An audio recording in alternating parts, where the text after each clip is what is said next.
Ev der li beytû şebaba Şirnexê Zozanên Feraşînê û bilindahiya wî ya ji behrê jî 2625 metro ye.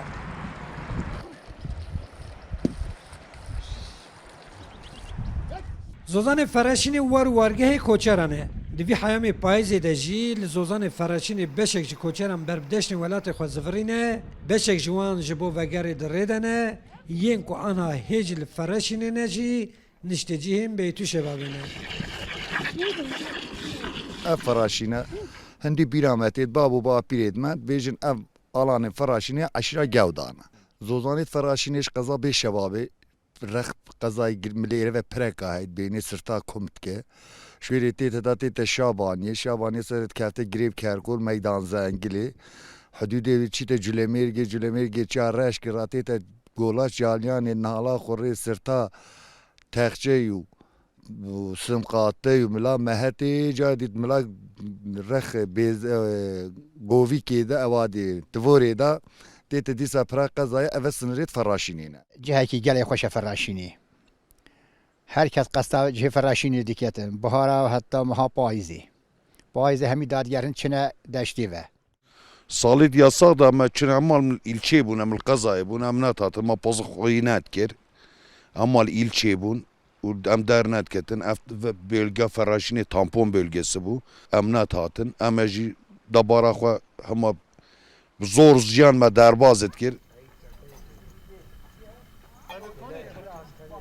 Li Feraşînê payîza dereng e. Mîstewr bûne, şivanên ku ji bo deseka xwe ya salane roj dijmêrin, ji bo bêriyên dawî pez ji gelî dadixin bêriyê û bêrîvan jî bi stran û kilaman tenê bizina didoşin.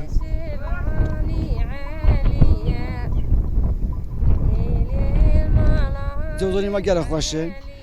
Tu sixetî semanîne, tu boskî semanîne, em xwe destê xweyîn. Hema ev e.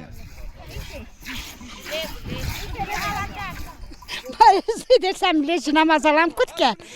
Mazalam çişe ma gay xwadrinu bena malu kenaka اجي تعبيد بنو جيني كد بنو هما هو جانا مسار هندي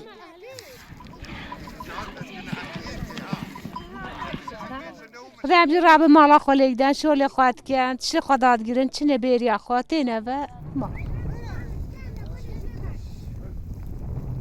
Zozanên Feraşînê di salên nodî da hinceta ewlehiyê ji koçeran re hatibû qedexe kirin. Lê piştî salên 2000 ev qedexe hatibû rakirin, ji wê demê heta vê demê jî koçer bi dilekî rihet derdikevin Zozanan. Heta 10-15 rojan bi hatina zivistanê re bi vegera koçerên mayî jî Zozanê Feraşînê yê heta biharek din xekî xalî bimîne.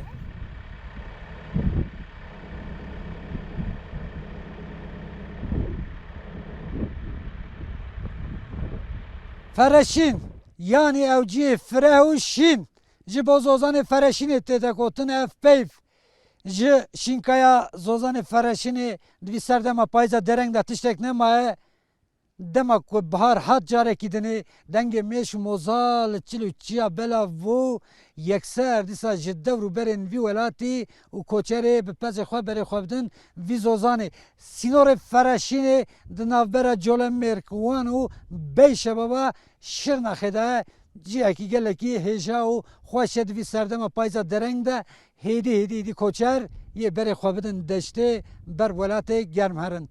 Abdülselam Akıncı, Rudaw Feraşîn.